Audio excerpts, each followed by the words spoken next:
Akon motibasyon sa pagtrabaho, nagataas ang pag-usa sang alcohol o kon drugs, kag wala na nagatambong sa mga ginapakigbahinan sa nga religious, spiritual practices. Magun sini, iyari ang pila ka mga panugyan sang WHO agod nga makalikaw kita sa stress. Lingawon ang kaugalingon, pinaagi sa paghimo sa mga aktibidad nga imo gina-enjoy kag ginakaluyagan, kaangay sang pagbasa, pagkulokanta, pagsaot, pagluto, gardening, kag iban.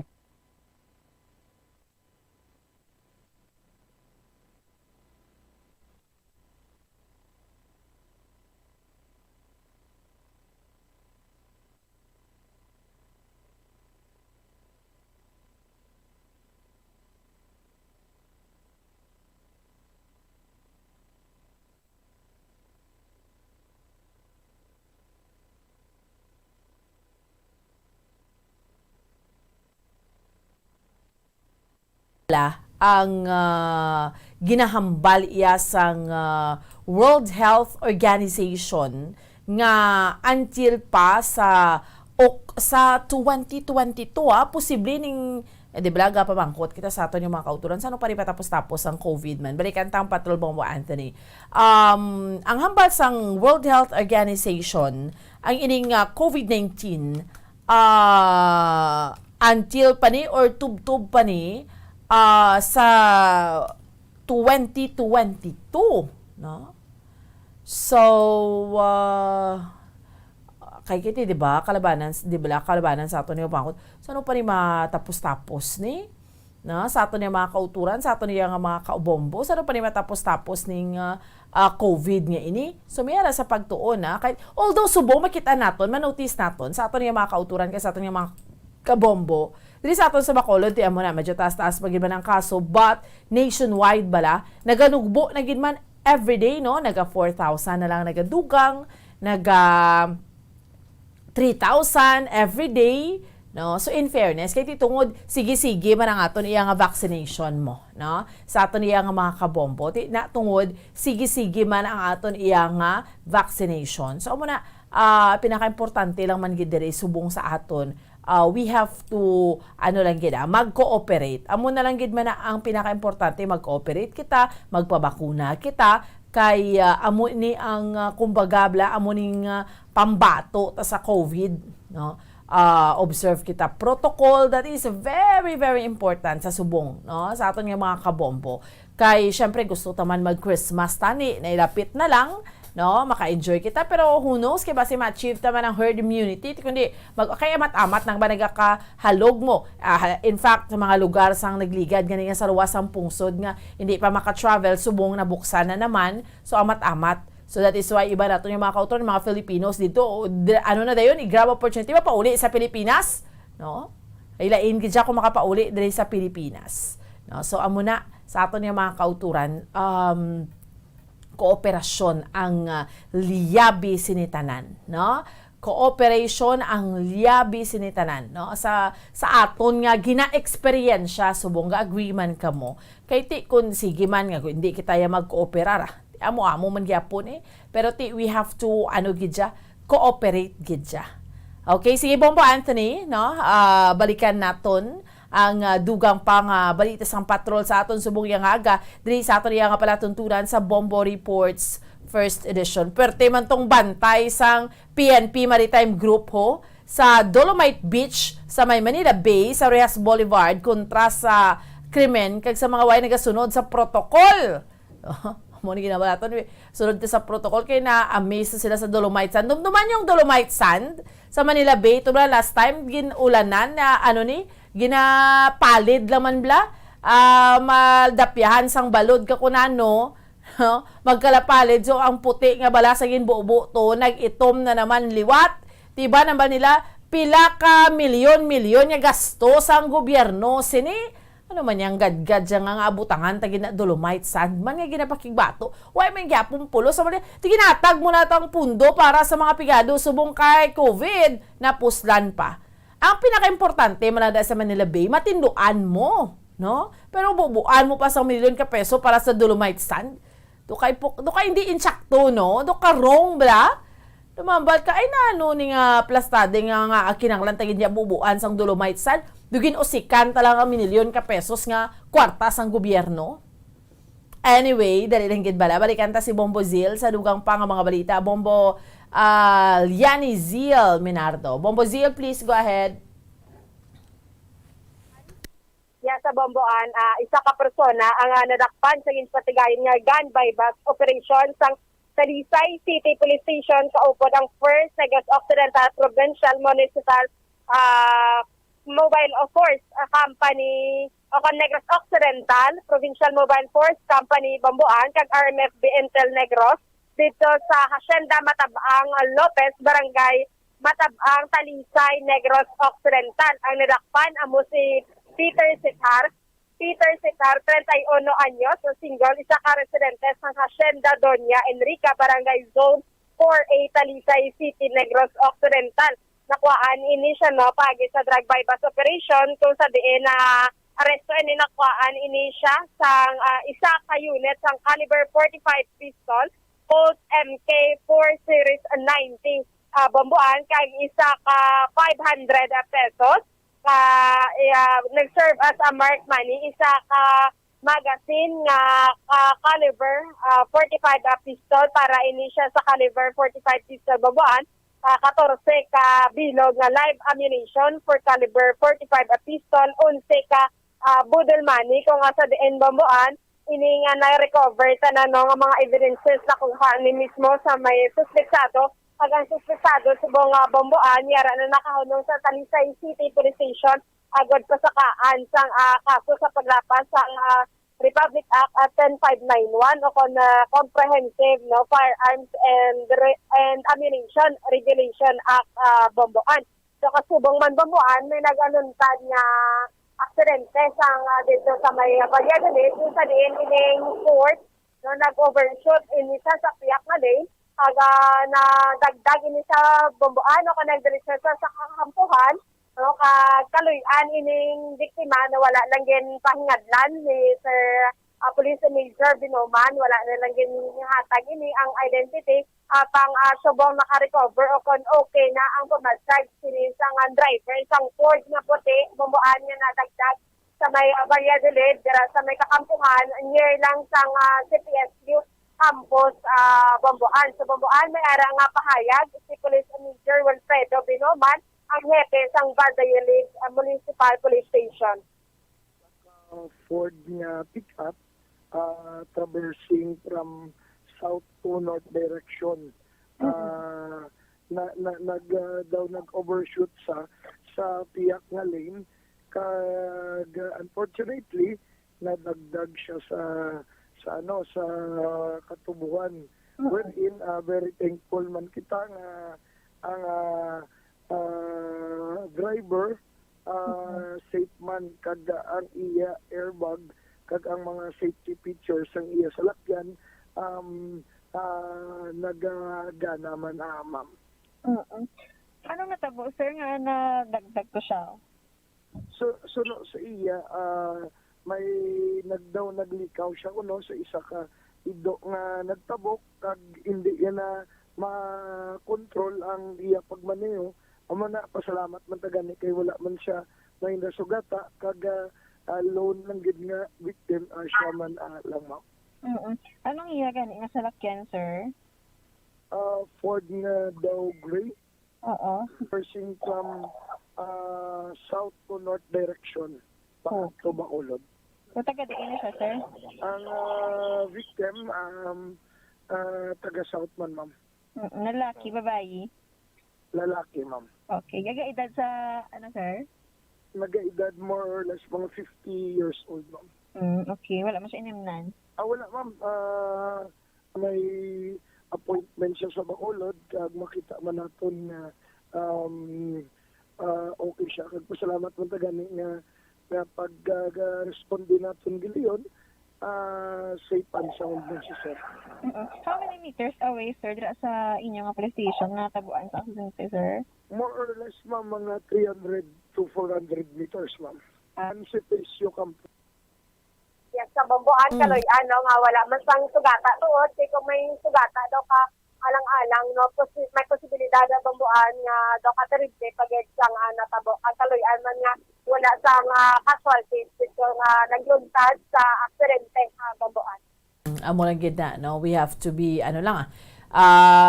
careful lang gid. Amo nang pinaka-importante tanan kay especially bala subungaga bombozil ba ulanon nga ng aton tiyempo halong gid no sa mga kauturan naton sa mga motorista.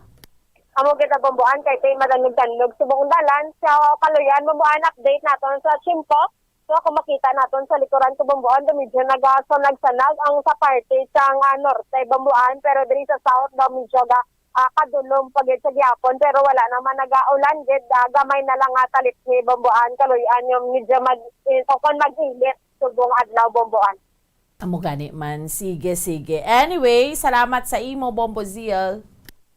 Sa bambuan para sa pagpangalagad sa Bombo Report sa first edition, ini si Bombolian ni Jill Minardo para sa Pambansang Radyo ng Pilipinas, consistent overall number 1 sa Bacolod Basta Radio. Bombo. Salamat sa kay Bombo Liani Zil Menardo sa dugang pang mga balita gindarong sa aton subong yang aga diri sa aton ya palatuntunan sa Bombo Report sa first edition. Bombo Anthony Dugay yari naman ang aton mga sister stations Bombo Radio Western Visayas para sa aton yang pagpatigayon sang region-wide tie-up subong yang aga ang aton nga flagship station ang Bombo Radio Iloilo kag subong man aton mga sister stations ang Bombo Radyo Rojas kag Bombo Radyo Kalibo. So sa aton nga mga kabombo no ang inyo dira no sino ang nakabaton niya sang ni pagtawag sang radyo no radyo halin sa iban iya abi nga estasyon nga AM, let's say halin sa Action Radio or RMN man dal address Bombo Radyo kay maski wala na ka-fix dial basta may pamatuod ka nga ginhatag ina sa imo dali sa Bombo Radyo dalan ang radyo mo bayluhan ta no sang radyo nga mapag-on niho may flashlight may LED light no ang battery pwede sa kuryente pwede baklan mo lang gid siya sang battery no nga kun wala kuryente importante so kag ang pinaka-importante pagid may 1,000 ka pesos kapagid nga ihatag sa imo nga pamilete no so ano pang pangitaon mo dira so dali iya mga kabiran sa Bombo Radyo inang radyo kay bayluhan ta ginaklaro ta ha radyo sang AM lang gid no sa aton nga mga kabombo and inaiyagin hatag sa imo hindi nga ginbakal mo yung isa may kakadto diri nga ginbakal nila no so dapat ginhatag although wala siya naka-fix dial amo na ka generous ang Bombo Radyo no hatagan ka mo namon sang radyo kay iniya ho ang radyo nga ning ihatag namon sa inyo wala ni siya naka-fix dial mapag-on mapuslan nyo gid especially nga di sumong ni tapaktan dugay bagyo balag pahilayo lang no pero iniya mapuslan nyo gid katama no amo ning pagulikid sang bombo sa inyo kag paghatay at the same time subong nga daan hambal ta na gani sa kapuraot man sang sitwasyon di may 1,000 ka pesos ka pa imo iya no so wala ka na iya sang pangitaon pa dira no I mean bala may 1,000 ka pesos ka pati pila pa ka bugas no and sudan mabakal mo may sulusubra ka pa no so amo na ang mahatag gid sa inyo sa Bombo Radyo. Ining ato niya promos Bombo nga wala untat nato niya promo sa Bombo Radyo and at the same time yung mga kaangay kita sini no nga mga special nga mga nga mga project no para sa inyo para sa aton iya nga mga kauturan. Yari na aton mga sister stations Bombo Radyo Western Visayas. Welcome and good morning. Bombo Radyo Bacolod, welcome and good morning. Kamusta na ang mga balita Bacolod? Kaliwat, welcome kag maayong aga sa imo Bombo Richard, Bombo Radyo Western Visayas sa mga balita namon diri sa may syudad sa Bacolod sa bugos nga probinsya sa Negros Occidental. Una, ang iniblang ginaugtasan sa mga drivers, sa mga kauturan namon diri sa Bacolod sa Negros ining pagbalik bala sa implementation sa motor vehicle inspection no center nga dapat mapachekyar dira abi ang may mga salakyan, mga nagabiyahe kay para mahibaluan di ba matest ang roadworthiness ng salakyan Ti, syempre, makauturan namon yung mga motorista gainugtas na kadaan kay mataas ang presyo sang gatong amo pagidning sitwasyon ti maano na lang sa Wednesday or sa masunod nga semana rather ang komitiba sang Committee on Transportation sa Sangguniang Panunsod sa Siyudad sa Bacolod mapatawag sining committee hearing ho para nga kaya hindi gidya magpasugot sining implementation hindi lang niya pag-suspend kundi dapat ipaiwaygid. Kay suro to gani kay Councilor Dindo Ramos dapat na iya hindi niya pagtugyan sa pribado sa LTO sa ato na ahensya sa gobyerno nga private gid na how tanawa ba lang sukot kundi mahal-mahal siya no. So kag subong man ang isa pagidira tiyan niya ang suportado ining lihok sa mga drivers sa kunamuning gaagunto sa sitwasyon sa pag-asod-asod sa pasakas ang presyo sang gatong ang increase naman niya ang pagsaka naman sa plete amo naman ning sunod nga ginaduso no. Kag subong man sa dugang pagidnamon diri nga balita diri sa amon sa may probinsya sa Negros Occidental isa ka minor de edad no ang nasapuan man diri sa may sa siyudad sang Cabancalan no diri sa probinsya sang Negros Occidental yara na ni sa advanced stage of decomposition ining bangkay sang 17 anyos ni nga nasapuan sa siyudad sang Cabancalan. So ginaimbestigar pa ni dugang kung anong rason nga agin patay ining bata pero sa background ang ining minor de edad na involved ni sang kinawatay man niya sa ila sini nga lugar. Kag subong man sa lugar para mong diri nga balita ining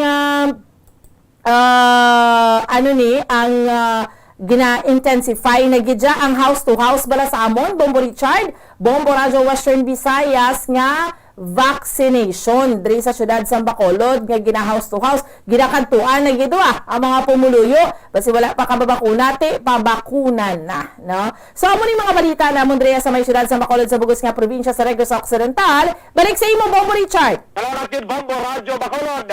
Check pa natin karon Bombo Radio Rojas. Welcome and good morning. Bombo Richard, magmahal nga sa Bombo Radio Western Visayas nga mo naman nga diri nga madalag kuha nga balita sa sunod sa Rojas sa probinsya sa Capiz. Una kita sa latest na COVID-19 update rin sa amon nga probinsya. Kaya pangalan sige pagwa ka datos sa Capiz Provincial Health Office nadugangan kami diri sa 16 ka mga bag-o nagpositibo sa amon na balatian. Mayaraman kami sa naka-recover ina 33 kag isa ang dugang napatay bangod sa COVID-19 kahapon nga adlaw. Sa kabugasan 1,169 na nga diri nga confirmed cases.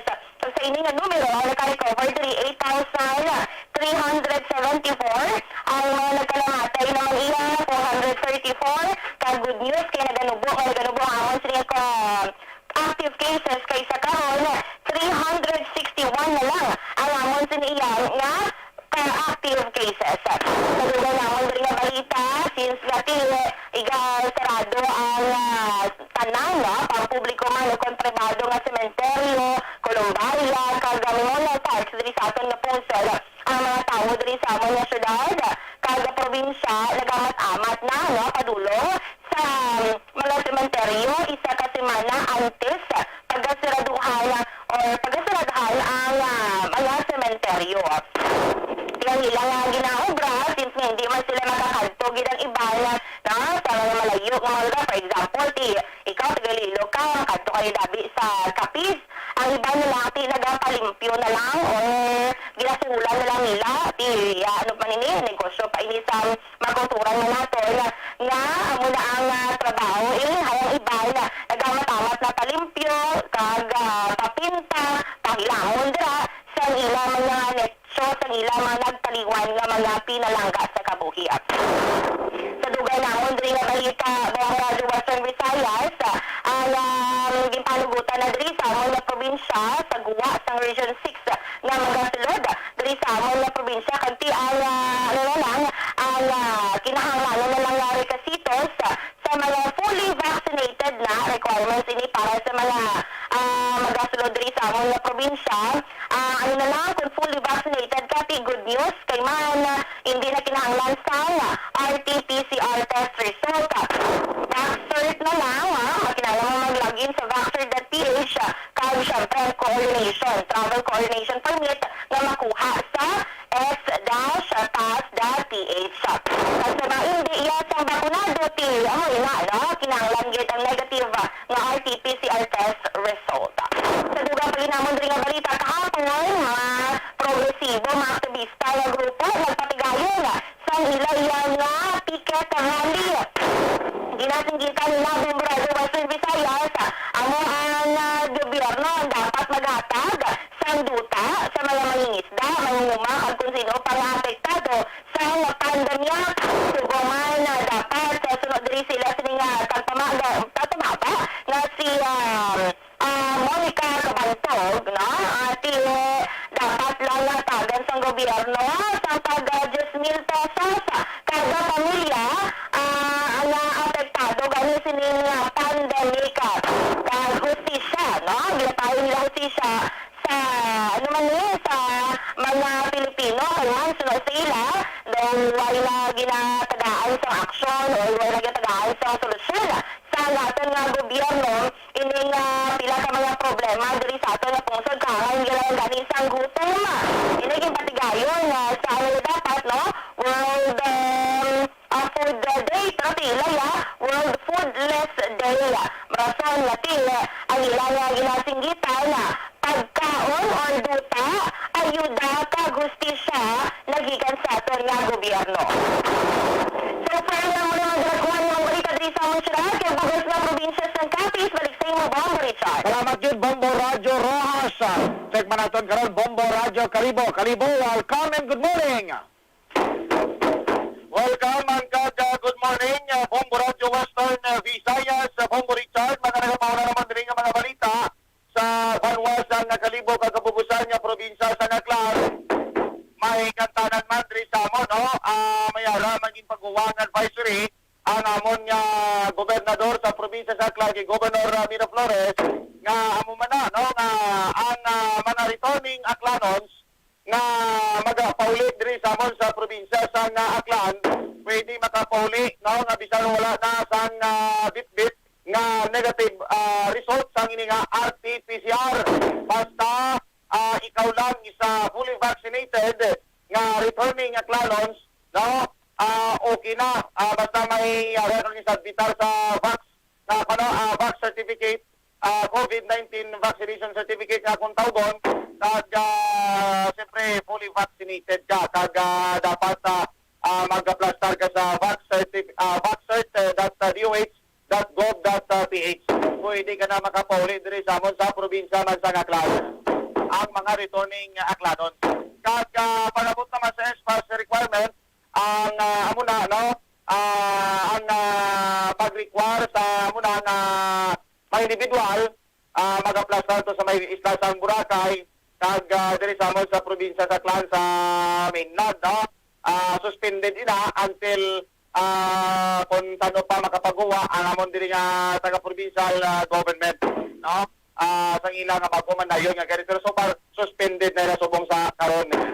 Kag sa dugang pagid namon diri nga mga balita, no? Ang amon nga taga Bureau of Fire upon BFP Aklan nagpaabot man, no, sa ilang kahuman sa sini nga nagilapit nga pista Minatay. Sunod to sa information yung intaktal kagapon ni FO3 Carl Akulangkoy sa namon nga Bureau of Fire Protection Aklan nga kasado ng ilang ang ginatawag lang na uplan na kaluluwa para nga mga tao sang seguridad kag kaluwasan sa publiko nga nagabisita sa mga sementeryo sa ilang mga mahal sa kabuhi nga nagataliwan. Siyempre magalibot ang mga ginapang-deploy nila nga mga persa sa BFP Aklan, magalibot na sa pipila ka mga pribado kag pampubliko nga mga sementeryo para at least ma-monitor, no, ang mga nagalabag sa mga health and safety protocols sa bigid ang natawag nga physical distancing. Kag magluwas ini, no, mag-distribute man sila ng mga fire safety tips, no, idalon sa natawag pa nila nga offline ligtas pamayaran. Kag hinahingyo nilang mga pumuluyong in kaso por kaso nga magakadto sila sa pipila sa mga sementeryo, secure gid nila ang ilang mga panimalay nga wala to sang may malakasaksak o kung ano pa nga mangintunahan sa sunog. diri namon nga mga balita speaking sa gini nga mga palabuton nga pista minatay ting amon din nga mga pangpubliko sa pribado nga mga sementeryo particular diri sa amon sa Banwa San Calibo ang informal subong ang mga ganap may mga pagpangtinlo sa ilang nga mga nicho no sa nicho sa ilang mga nagtaliwan niya sa mga kabuhi sa ilang pamilya kag siyempre pwede na may mga timplano na nga nagasindi no para at least pag-aabot to kung sila ng mga muna ang mga sementeryo nakabisita na sila sa ilang pamilya. At siyempre hugot nga nagpapadunto mamon yung mga otoridad aton nga taga PNP nga hindi kita nga mag-bitbit sa kung ano pa nga mga mataluman nga wala hinangiban. Amo lang may manapuna mo diri nga mga balita sa Aklan sa Banwa San Calibo. Back to you, Bombo Richard. Salamat kid Bombo Radyo Caribo Bombo Leonard. Mga balita diri sa amon sa probinsya kag syudad sang Iloilo. Ining si man nga nagtiro patay sa iya kasilingan sa Banwa sa Tabarbara Iloilo. Ang wala pa makasurrender, ang pulis rin nagapanawagan nga kung pwede atubangon ang iya sa niya kaso ang ginihimo sini nga krimen kag untatana ang pagpanago. At napatay niya ining iya nga tupad balay nga si Felix Suquenia 45 anyos may pila sa ulo kag kamot. Walang suspect nga ining siman nga si Ray Gabata 58 anyos ang plano ng filean sa nagkaigong kaso murder ang sining i-file sila sa iya subong adlaw. Sa dugang pa nga mga balita isa ka caretaker sa Haro Katedral ang nagreklamo kay ginsakit siya ni City Councilor Ed Piñaridondo. Gintiklod kag ginatem ka kugon ang tagreklamo si Ibi Hinoales 51 anyos sa barangay San Isidro Haro. Ginmunuhan niya ang konsyal na kung pwede i-abante sa lakyan sari para hindi ma-block ang alagyan pasunod sa simbahan o galing imbes ko nung magreklamo na naog kag gintiklod sa kanyang attempt kasi paon may gas-gas sa walang abot kon pag-abot sa police station ng sambit nga biktima. Nagdepensa naman si City Councilor Ed Piñaridondo kasi nagparklan siya sa lakyan kaya ma-withdraw siya sa bangko malapit sa simbahan. Ginpalin siya sa sining reklamo pero hindi na matuhod nga parakit siya. Amo na panindugan sa City Councilor. Sa dugang pagiging mga balitang Iloilo City Council, nagpatigayon sa consultative meeting kahapon sa ginaduso nga fare increase. Mga 2.50 cents ang gusto sa mga drivers na rin para sa fare increase. Programa, kag libre sakay sa LTFRB ni Bla, kay may libre sakay, ang ibang ginalabay-labayan lang, 3 lang pasayros ang libre sakay nila, way maginapasakay ang gusto magsakay. Damo man ang ginareklamo, tiga kapituan ng mga drivers, plus pati commuters, siling niya, for libre sakay, naglabay lang, nangilay lang konduktor k driver, way magapasakay. Pero tabo sinadri, kung di nagpatawag si City Councilor Duron, sa sining consultative meeting, in-invite ang LTFRB Region 6, si Director mismo, Richard Osmeña. So ay tanan, nagtambong, nagpadala lang dito sa duha ka personnel na sunok kay Atty. Doron na uya siya kang dismayado siya kay halos hindi man kahangop ang ginpadala ni Director Osmeña sa ini nga kaso. Siling niya dito ko nagalin sa LTFRB tapos padala nila ko sa kamune ano madismaya man tamuya man ta sining niya ginobra ni Director Osmeña man ay ito saya galin Why ito sa galin sa opisina, kagway sa kanto kung invite siya. Sa dugang pagiging mga balita, mga drivers, namon rin nagasiling. Ang amon in country, halos bayad na namon sa mga sunahan. Why na kami sa dalon pauli. Tikon, yatas namon ining fare increase nga petisyon namon, mapasugot kami, basta tagi na kami sa fuel subsidy. Kaysa kadjit makaubos 20 to 22 ka litro kada adlaw. Di more than 1 king, bilis sinamatang 50 tayo, 48. So, sumbragin sa kalibo. Kaya gusto nila na mga 250 pesos nga saka sa pamasahe. Kaya nagsaka man ng petroleum products, ay ilang kita sa adlaw-adlaw. Gusto nila tulod sa gasolinahan. Yung gasolinahan siniga, pangilay, tagiyan bangon sa sining increase, kay iban sa support naman indahan nila gasolina support man indahan nila crudo Di mo na, kasi na kung atras namon kung magsugot sila gaan kami sa fuel subsidy. amo ni mga balita diri sa syudad kag probinsya. Ti kamusta dira ang inyong mga baboy, bakulod, ruwas kag kalibo? Kung sang una ang mga kabataan ginareklamo nga nagkakadula, bangod nga ginapayag, ginakuha kuno ang ilang nga kidney, ti subong basi ang baboy nyo, sunod naman nga magkaladula, bangod sa sining successful nga operation sa pag-transplant sang kidney, sang baboy sa tawo dito sa bahin sa New York, kasi hindi na magbaligya per kilo ang mga manong baboy, kag itigana na nila para sa pag-harvest ang kidney, para sa sining nga transplant, bumuan. Amo gani man ti panilagan ta Bombo Richard tuod no basi balahaw basi amo sina dayon para mapamahalan ang presyo perti no. So we'll see kay ti syempre kung sa luwas ang pungsod to ya kung tinilagin successful ti kun diriya sa aton sa Pilipinas I doubt syempre although nga wala taman gina-underestimate no pero ti ang sa ka-advance bala pagidya sa teknolohiya didto ya sa Amerika Bombo Richard kumparar diriya sa aton ti basi hasta na lang kita ihaw baboy nga para ibaligya pa sa merkado Bombo Richard. Piling ko nga diri sa ato ginahimo tala na nga dinuguan, ginadubo, ginakilawin, ginakinilaw, di ba ang baboy. Ti dito ya successful ang ilang life-saving transplant among ining organ sa baboy, ang iyang kidney sang baboy sa lawas sang tawo.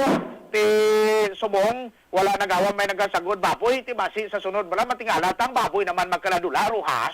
Ano gero tandaan ko na mga Richard na radyo sa Visayas namiligad ang naglang may nagalagang na baboy ito ang gabi may nagalagang na baboy dito sa mga bayan sa Banwa sa Mambusa ay yung kasadila dito sa Mambusa Municipal Police Station ay kailan nagong hambal namin sa ibahan na ay gabi sa nasunod sa protocol nagnilaga hindi yung kasadila sa Municipal Police Station ay kung sinindito or na diskubrihan man sa atin bilang mga uto dito sa mga buwa masampang soda ay basi pa man lang na mailo bandila sa atin sila pili sa photo natin Bombo Richard Ay kanami sang baboy yuda no gakortisikol kay Mayor Labaw sa Mambusaw.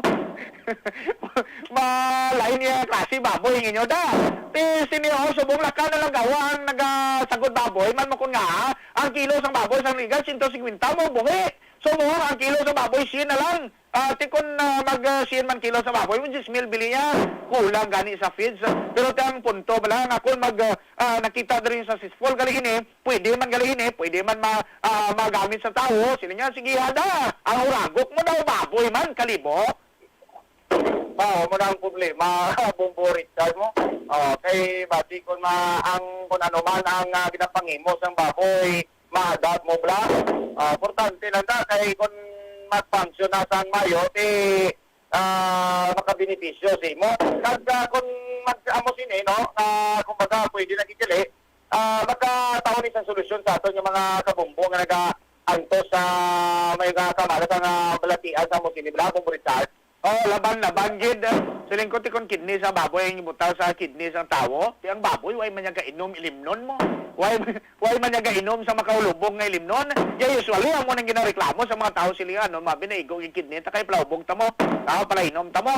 Mo na ti ang baboy amo ning matabog galing kay ti siling siya base amo naman ni ang pag-volume sang pagbakal sa mga idik bla kag pagpanagudan sa mga pumuluyo may mga backyard racers kita bala diri naman sila mag-umpisa bangon sa madinalagon nga transplant sang kidney sang baboy sa tawo. Pero tana ka mo pagbalikan na lungi mga baboy. Okay. Sige. Salamat gid Bombo Radio Western Visayas. So ay nakita mi na bilin nga tiyempo. Standby na ha sa pagpangalagan sa Bombo News and Views Morning Edition. Mangikaupod ninyo si Bombo Mary Divine Grace Quelio kag Bombo France Andrew Burgos. Sige hapon. Ako ang inyo alagad Bombo Ansindol Sorilia para sa Pambansang Radyo ng Pilipinas. Consistent overall. Number 1 sa Bacolod. Basta Radyo! Bombo! Radyo Bacolod. Number 1! Basta Radyo Bombo! Nakahibalo-bala ka mo nga sunod sa latest statistics ng World Health Organization o kung WHO nga kapinakaroon sa 800,000 ka mga tawang nagakapatay kada tuig bangod sang paghikog. Kag ang suicide